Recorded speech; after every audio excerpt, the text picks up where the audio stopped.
This is Majo John Madden in Orizaba, Mexico, Veracruz State, way up in the mountains, right next to the spectacular Alameda Park. I just was listening to Terry Gross interviewing Harold Koplowitz on the topic of our kids are not all right, about the mental health challenges of kids reacting to COVID and school shootings and the burning planet and the possible end of democracy in the United States. So this is my first just top of mind response to what I listened to there. I bet I will respond more because it was so provocative to me, because I am a PhD clinical psychologist, and in my graduate work at the University of Rochester, I minored in child development, and for a long time worked with kids in my private practice, and at one point worked at a kids agency full-time for a year. Kids who were so disturbed they were going to school at that agency. They were taken out of the schools. So the two things I want to emphasize right now are that if you want to know how to parent kids, come down and study Mexico.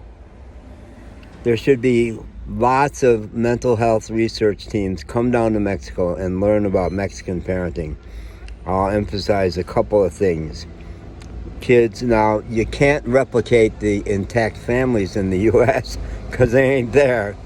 My first year of travel, I've been traveling full-time since the COVID hit Asheville, North Carolina, where I was living. And the first year was in the Appalachian Mountains, and it was hard to find an intact family out there. Talking to kids, and I always talk to kids, they'd say, well, he's kind of my stepfather, and that was just between the opioids and meth and everything else. No, the family structure is not the same in the U.S.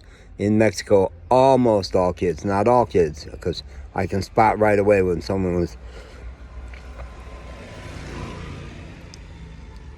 fighting tears, because I can spot it. When they've not been well parented down here, they're fragmented, they're fractured, they're not the same as the normal Mexican. Yeah.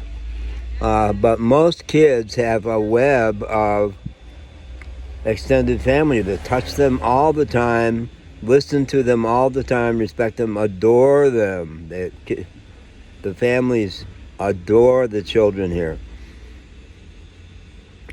So that's part of why kids are so healthy, and adults are so healthy. They remain healthy. Second thing I will point to is kids in Mexico never got taught to be afraid of strangers. Now, in America, you might say, oh, that's horrible, they'll get kidnapped. No! Those kidnappings, those rapes, all those things, they're a tiny sliver. America is so over-controlled that it's constantly trying to ward off, just protect yourself against the worst case scenario. All dogs have to be on leashes all the time because an occasional dog is bad. Meanwhile, you oppress all the other wonderful dogs.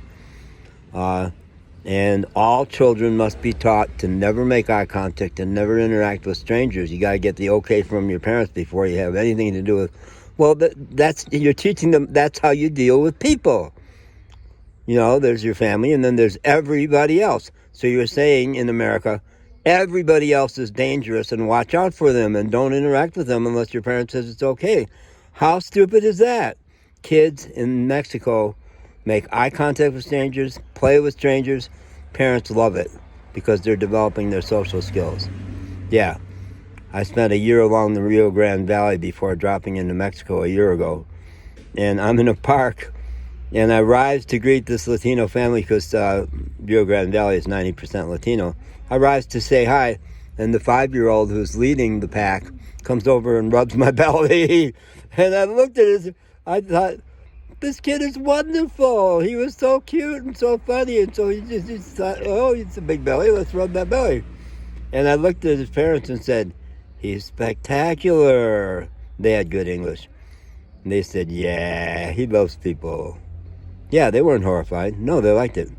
So look at that.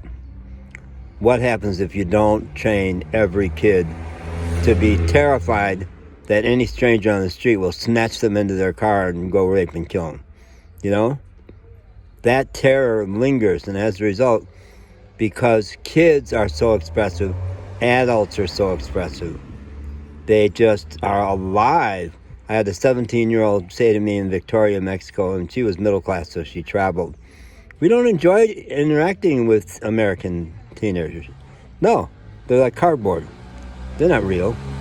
They're always trying to look good or some shit. We don't do that.